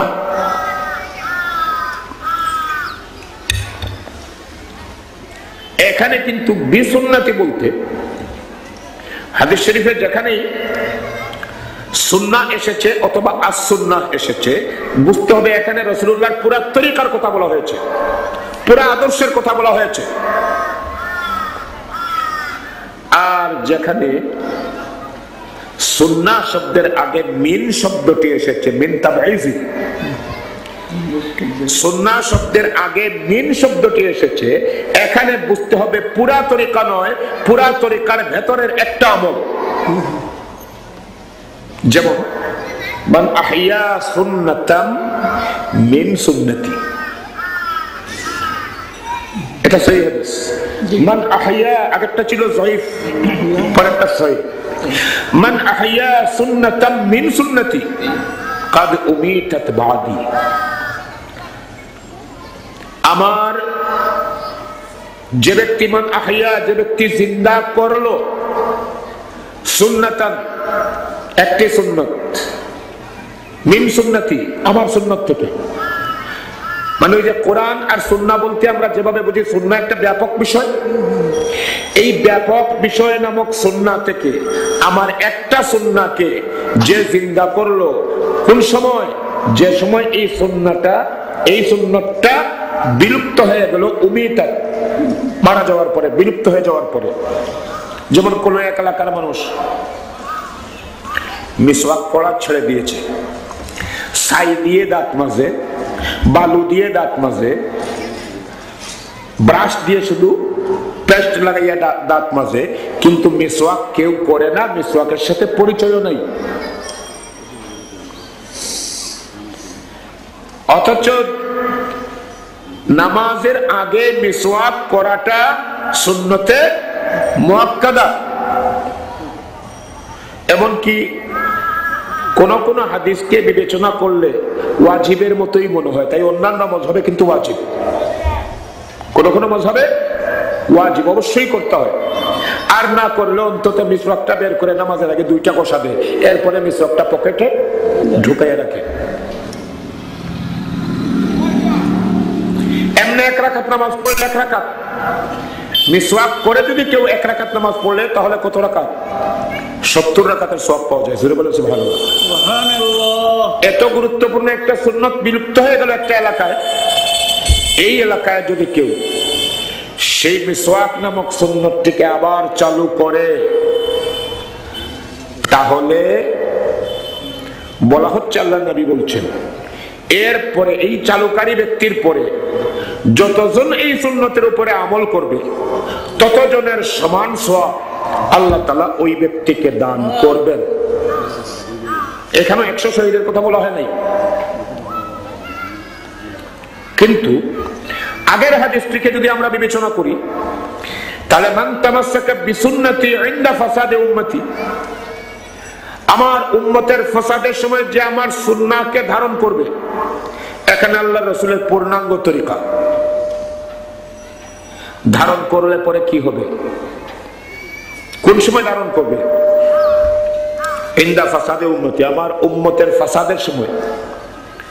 আমার উম্মত যখন ফাসাদে লিপ্ত হয়ে পড়বে, এর মানে আমার আল্লাহর কোরআন এবং নবীর তরিকা ছেড়ে বাতিলের পথ আর মত ধরবে, কোরআন সুন্নাহর রাস্তা বাদ দিয়ে অন্য রাস্তায় চলতে শুরু করবে। কোরআন সুন্নাহর রাস্তায় যারা চলে তাদেরকে এই পথে চলতে বাধার সৃষ্টি করবে। এইরকম বিপর্যয়কর পরিস্থিতি যখন আসবে, এই সময়ে যদি কেউ আমার সুন্নাহর উপরে দাঁড়ায়, আল্লাহ তাআলা তাকে 100 শহীদের সওয়াব দান করবেন। কারণ এই সময় তার জীবনের সামনে রিস্ক আছে, ঝুঁকি আছে, হাত পা যাওয়ার ঝুঁকি আছে, চোখ যাওয়ারও ঝুঁকি আছে, জীবন যাওয়ারও ঝুঁকি আছে। আর এই ঝুঁকি নিয়ে তাকে বাঁচতে হয় দিনের পর দিন। সুতরাং একটা শহীদ কষ্ট করেছে একদিন, এরপরে তার প্রাণ বের হয়ে গেছে, আর এ কষ্ট করছে প্রতিদিন, অথচ তার প্রাণ বের হচ্ছে না। এর জন্য আল্লাহ তাআলা এই লোকটাকে 100 শহীদের সওয়াব দান করবেন। সুবহানাল্লাহ। তাহলে বোঝা গেল যে উম্মতের বিপর্যয়ের সময় সুন্নতের উপরে আমল করলে 100 শহীদের সওয়াব পাওয়া যায়, আর বিলুপ্ত সুন্নত চালু করলে পরে আমলকারীদের সমান সওয়াব চালুকারী পায়। অতএব যেখানে মিন শব্দটি আসবে বুঝতে হবে এটা একটা আমল, আর যেখানে হাদিসে মিন না এসে শুধু সুন্নতি বা সুন্নাহ এইভাবে আসবে, বুঝতে হবে রাসূলুল্লাহর পূর্ণাঙ্গ তরিকা। আল্লাহ রাসূল বলছেন আন নিকাহু মিন সুন্নতি, নিকাহ হচ্ছে আমার সুন্নতের একটা সুন্নত, আমার আদর্শের, আমার তরিকার একটা সুন্নত। ফামান রাগিবা আন সুন্নতি ফালাইসা মিন্নি, যে আমার সুন্নাহকে, আমার আদর্শকে মানলো না, পরিত্যাগ করলো, সে আমার নয়। ফালাইসা মিন্নি, সে আমার নয়। এর মানে কি? এর মানে তোমাদেরকে ইবাদত করতে গেলে মডেল হিসাবে আমি মুহাম্মদ সাল্লাল্লাহু আলাইহি ওয়াসাল্লামকে গ্রহণ করতে হবে। আমি যেভাবে যে কাজ করি সেইভাবে সেই কাজ করলেই সেটা ইবাদত হবে। সুবহানাল্লাহ বলেন না? আমি যেভাবে নামাজ পড়ি ওইভাবে যদি নামাজ পড়ো তাহলে সেটা হবে ইবাদত। সাল্লু কামা রাআইতুমুনি উসাল্লি, আমাকে তোমরা যেভাবে নামাজ পড়তে দেখো সেইভাবে পড়লে এটা হবে তোমাদের ইবাদত। আমাকে যেভাবে নামাজ পড়তে দেখো সেইভাবে তোমরা নামাজ পড়ো। আমি যেভাবে রাতের বেলা ঘুমাইও নামাজও পড়ি, এইভাবে ঘুমালে নামাজ পড়লে সেটা ইবাদত হবে। আমি যেভাবে খাই সেভাবে খেলে এটা তোমাদের ইবাদত হবে। আমি যেভাবে নফল রোজা রাখি, ছাড়ি, এইভাবে রাখি ছাড়ি করলে তোমাদের নফল রোজাটা কি হবে? ইবাদত হবে। আমি যেভাবে বিয়ে শাদী করি, ঘর সংসার করি, এভাবে তোমরা করলে এটা তোমাদের ইবাদত হবে।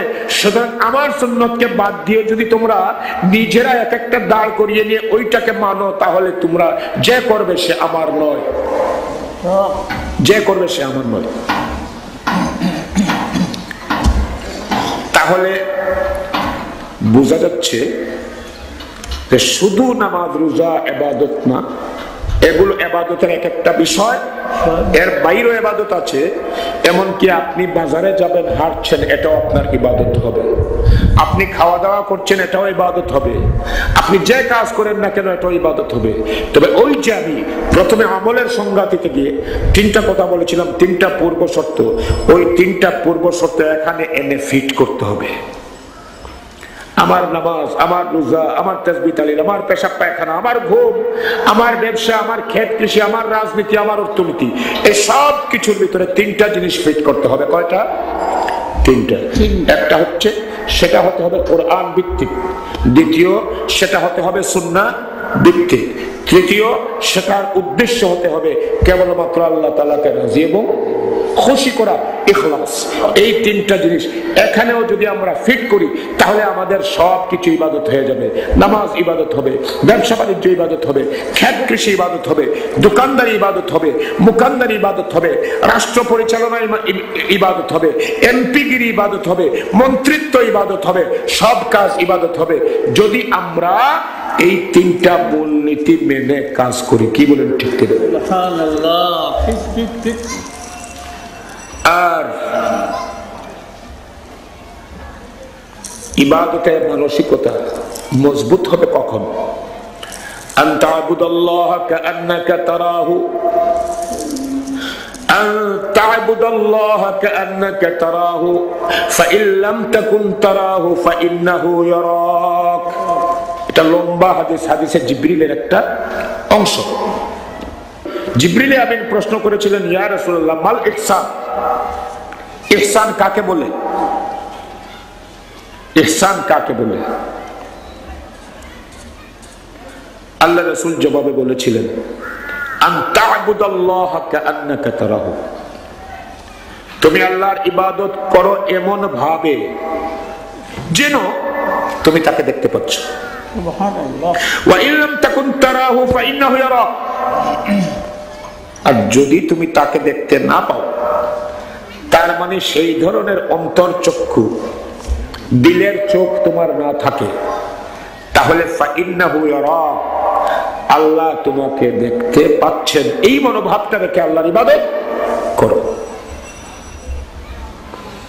আমি বলেছি কিন্তু এই হাদিসটা, এই কথাটি আমাদেরকে ইবাদতের উপরে তুলতে সাহায্য করে।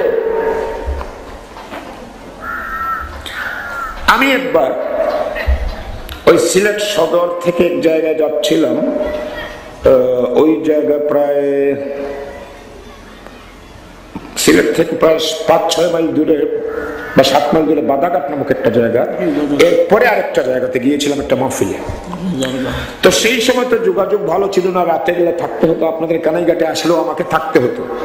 অনেক জায়গাতে পায়ে হেঁটে মাহফিল করতাম, কানাইঘাট থেকে মনসুরিয়া পর্যন্ত পায়ে হেঁটে মাহফিল করেছি। রাস্তাঘাট পাকা ছিল না, গাড়ি ঘোড়া ছিল না। পরের দিন যখন আসছি ভোরবেলা, এখন দেখি কেউ টুকরি নিয়ে, কেউ ভার লইয়া দৌড়াচ্ছে দৌড়াচ্ছে, বাজার থেকে বের হয়ে দৌড়াচ্ছে। আমি সেই লোকটাকে জিজ্ঞেস করলাম, সাথীকে, যারা দৌড়াচ্ছে কেন?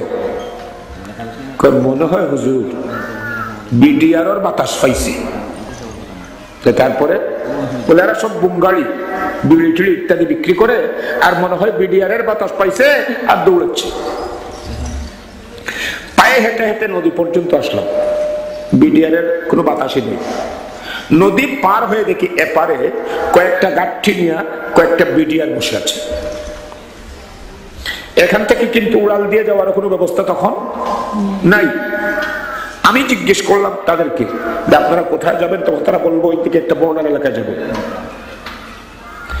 এখন দেখেন বর্ডার এলাকায় তারা যাবে, এখানে গাঠি গুট্টি নিয়ে নেমেছে, কিন্তু এই খবরটা যখন ওই বাজারে পৌঁছে গেল, তখন ব্ল্যাক মার্কেটিং যারা করতো তারা দৌড়াচ্ছে, অথচ এখান থেকে অন্তত 1.5 থেকে 2 মাইল দূরে তারা আছে বিডিআর। 1.5 থেকে 2 মাইল দূরে বিডিআর এর উপস্থিতি টের পাওয়ার কারণে যারা বেআইনি কাজ করে তারা পালাচ্ছে। চিন্তা করেন ব্যাপারটা। এখন আমি আল্লাহকে দেখবো, এইভাবে আমি ইবাদত করব। দেখতে না পারি, আল্লাহ আমাকে দেখছেন। আর আল্লাহ তো আমাদের এত নিকটে, মাইল 1.5 না, নাহনু আকরাবু ইলাইহি মিন হাবলিল ওয়ারিদ, আমাদের শাহরগের চাইতে, হাবলুল ওয়ারিদ মানে শাহরগ, এই শাহরগের চাইতে বেশি নিকটে। অর্থাৎ যিনি এত বেশি নিকটে, 2 মাইল দূরের বিডিআর এর বাতাস পাইয়া যদি বেআইনি ভাবে যে চলে, তার ভেতরে এই ভয় সৃষ্টি হয়, তাহলে যে আল্লাহ আমাদের শাহরগের চাইতে বেশি নিকটে, এই আল্লাহর উপস্থিতিটা আমাদের উপলব্ধিতে যদি থাকে, তাহলে আল্লাহ পাকের ইবাদত করা কঠিন হবে না সহজ হবে? জোরে বলেন, কঠিন হবে না সহজ হবে? নাফরমানি করাটা সহজ হবে না কঠিন হবে? কঠিন হবে। এজন্য ইবাদতের উপরে চলতে গেলে এই জিনিসটাকে সামনে নিয়ে আসা দরকার। আল্লাহকে দেখছি, দেখতে না পারলেও আল্লাহ আমাকে দেখছেন। এইভাবে যদি আমাদের সামগ্রিক জিন্দগি পরিচালনা করি, তাহলে আমাদের সবকিছু কি হবে? ইবাদত হবে। আমার বন্ধুগণ, আরেকটা ব্যাপার, মানব সৃষ্টির ব্যাপারে আল্লাহ পাক কোরআনুল কারীমে বলেছেন। আল্লাহ পাক রব্বুল আলামিন বলছেন,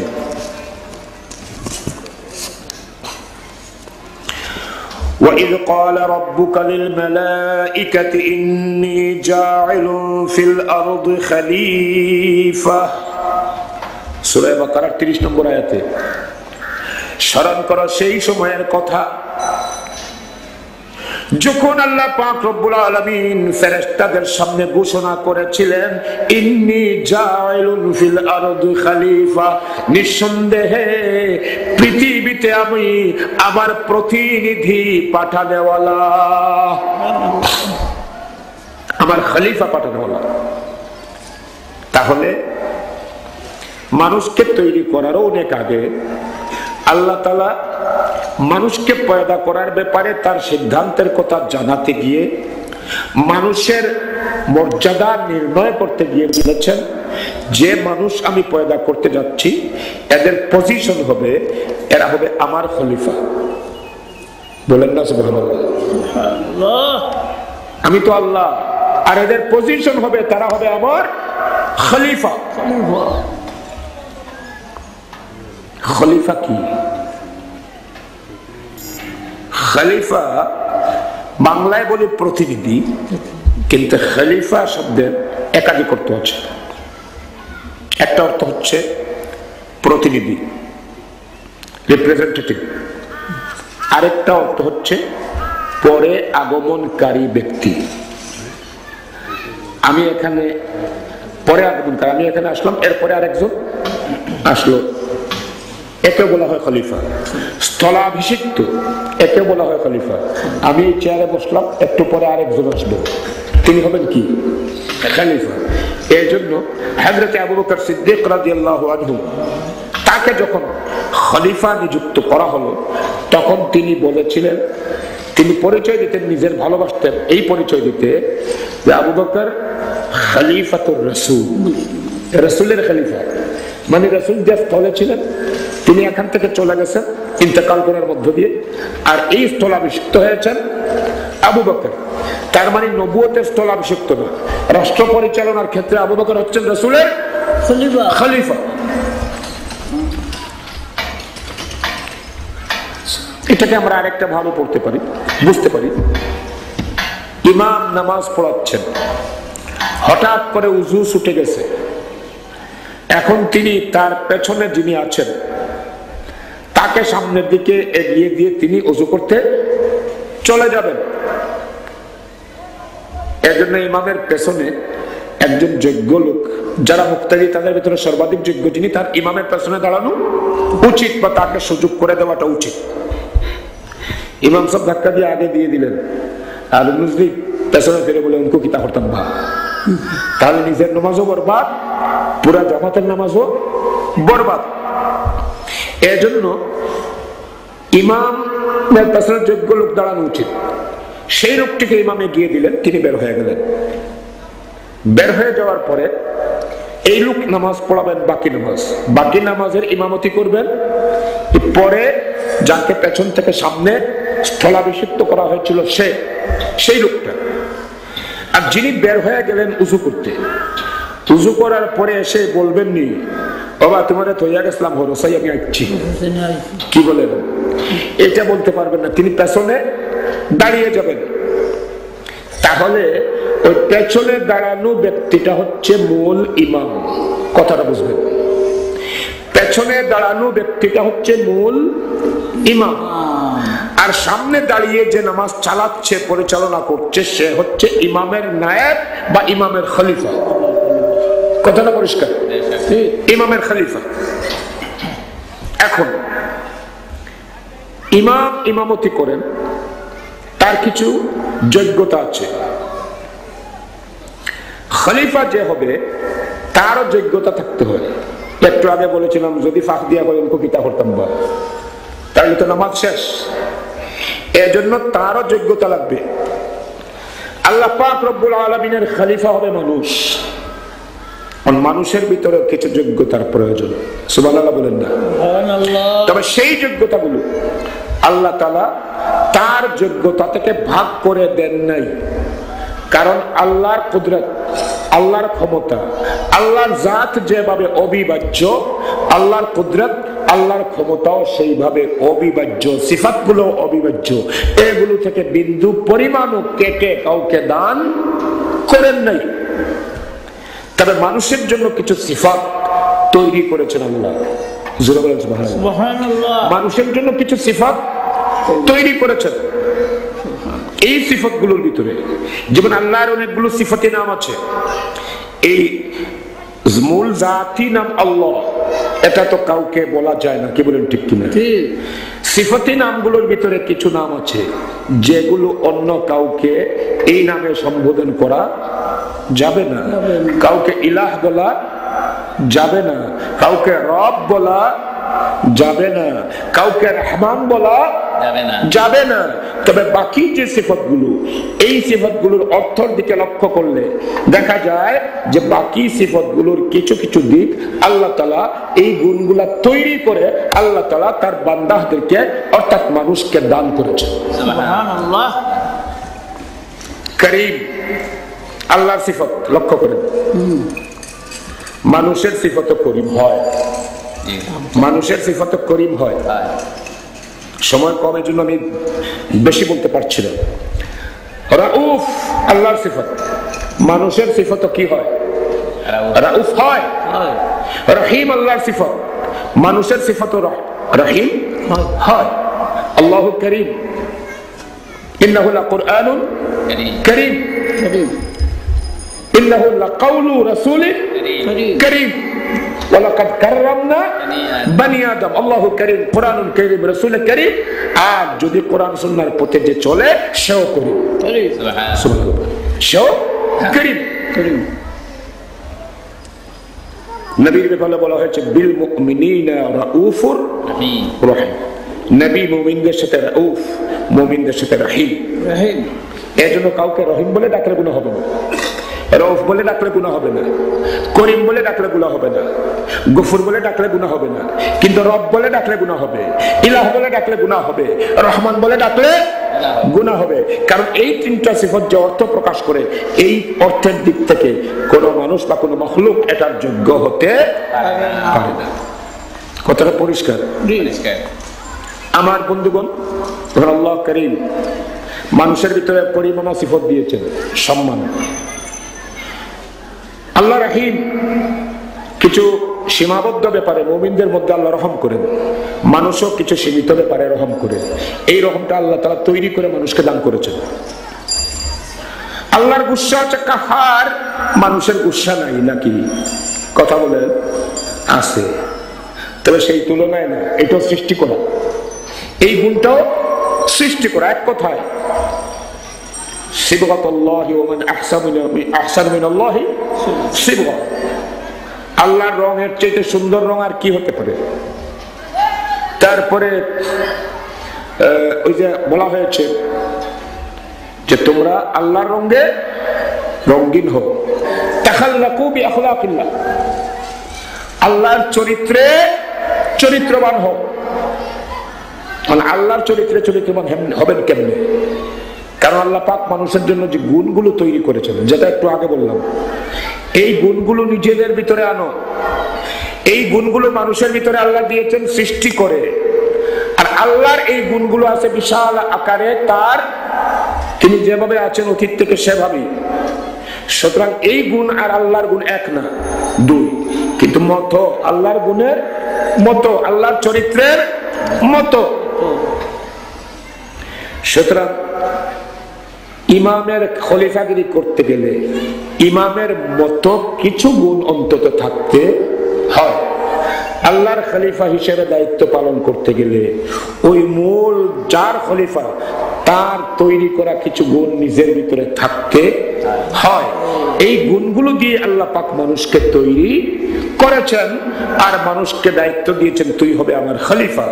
অর্থাৎ আমি মসজিদের ইমাম বের হয়ে গেলে পরে উযু করার কারণে, উযু ছুটে যাওয়ার কারণে খলিফা যে কাজ করেন, যেভাবে ইমামতির কাজটা, আমি আল্লাহ চাই এই জমিনে আমার বিধান বাস্তবায়ন হোক। কিন্তু আমার নিয়ম এটা না যে আমি মখলুকের কাছে চলে যাই।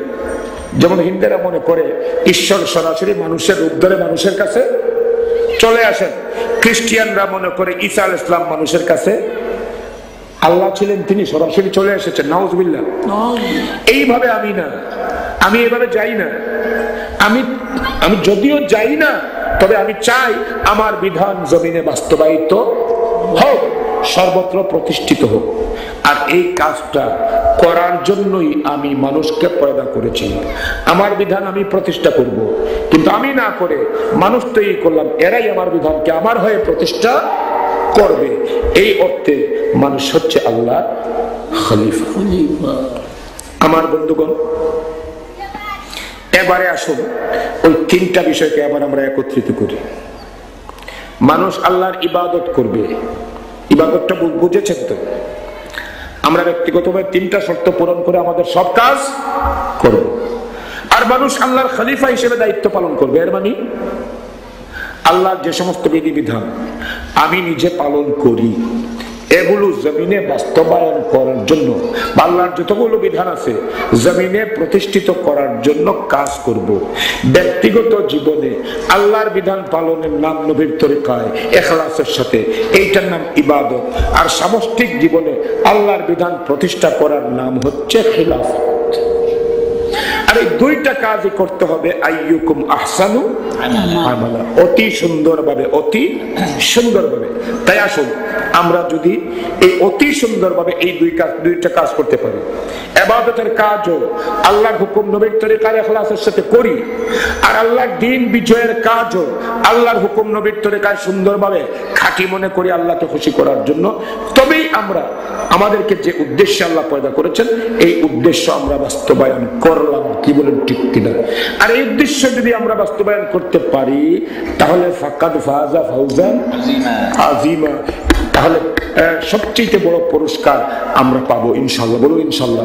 আর আমরা যদি এই উদ্দেশ্য বাস্তবায়নে ব্যর্থ হই তাহলে আমাদের মরণের সময় মানে ব্যর্থতার সম্ভাবনা আছে, কবরের জীবনেও কষ্টের সম্ভাবনা আছে, ময়দানে মাহশারেও জাহান্নামের সম্ভাবনা আছে।